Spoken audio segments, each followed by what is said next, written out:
لا يزال مرض الحمى القولعية ينتشر في مناطق عدة من الوطن، فبعد انتقاله من الولايات الحدودية الشرقية إلى ولاية سطيف، ها هي البلديات الجنوبية لولاية برج بوعريريش تسجل أولى حالات الإصابة بالمرض خلال 24 ساعة الماضية. 130 رأس بقر أخرى تضاف إلى حصيلة الماشية المصابة بالداء، ذبح منها 55 رأسا، في المقابل نافقت 6 رؤوس.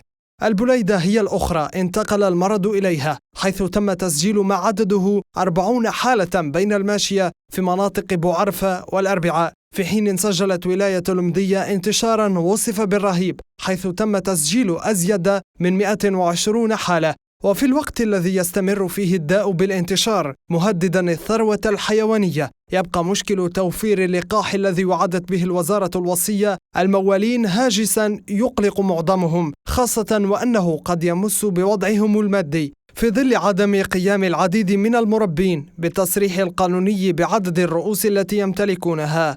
يأتي هذا في وقت يتوقع فيه أن يستمر انخفاض أسعار اللحوم الحمراء بعد عزوف المواطنين عن اقتنائها في العديد من الولايات من الوطن.